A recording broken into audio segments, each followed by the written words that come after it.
President Biden's doctors say he is in good physical and cognitive health. But despite recent concerns surrounding the president's age and mental fitness, he did not undergo a cognitive exam during his annual physical on Wednesday. The White House saying it's not necessary. Take a listen.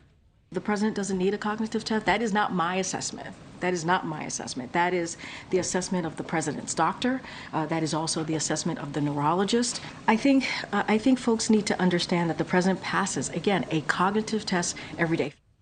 So joining us now for more is Republican Congressman from North Carolina and physician himself, Dr. Greg Murphy. Dr. Congressman, it's good to have you on the show this morning. In that annual health report, President Biden's doctor described him as healthy and active, confirming the president is fit for duty. I wanted to know from you, do you find it suspicious he wasn't given a cognitive test, given all the scrutiny he's under? You know, I do, Markie, and, you know, I'm the type of physician I am. I deal with a lot of older patients, and it's very common to see individuals as they get 75, 80 to have a loss of cognitive function. But there have been so many instances where the nation has questioned his cognitive ability.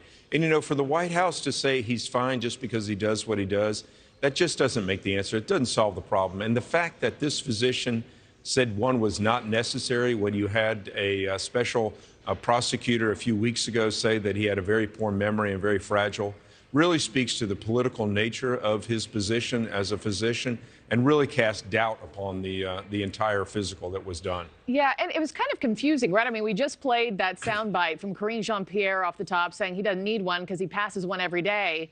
So my thought is, you know, if he is fit and many Americans don't believe it, wouldn't that have been the biggest told you so from the White House to just go ahead with one? Yeah, it would have been, and it would have laid everything to rest. I think it really would have helped the Biden presidency run for him to take one and to do well. But the fact that the physician said he didn't need one, I think was politically motivated. He would have been the first physician to ever declare a sitting president having cognitive disabilities. And so it's sad because, you know, here we are, we're dealing with an octogenarian who, by all intents and purposes, has been seen to be not cognitively fit. And why are they hiding it? It's just, I think it's a sad state by this physician and this president. And I assume the doctor will perform or not perform any kind of test the president and his administration wants, yes? I mean, would this have been a test that Sure. you think that doctor likely suggested and it was turned down? Well, you know, you don't do, just because an 80-year-old is having a physical, you don't by definition do a cognitive test. That's just not one you do. But the fact that he's under such scrutiny to have one done, it just really puts the whole thing into question. Why did he not have one done? Why did this physician not order it? It just doesn't reek of anything that is something that's believable. Yeah, and just a few seconds left with you, sir. Do you think this report will be enough to quell any fears from American voters that he is fit to serve, or no? Absolutely, but I think the American public just is smart enough right now. They don't believe it, and they don't believe it at all. They don't believe because of his actions. You know, he gets up to a mic without a teleprompter and absolutely fails. It's just, it's not a good thing.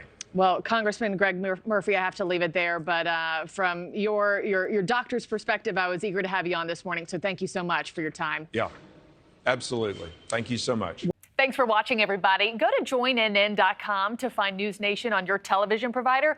Also, don't forget to click that red subscribe button below to get more of NewsNation's fact-driven, unbiased coverage.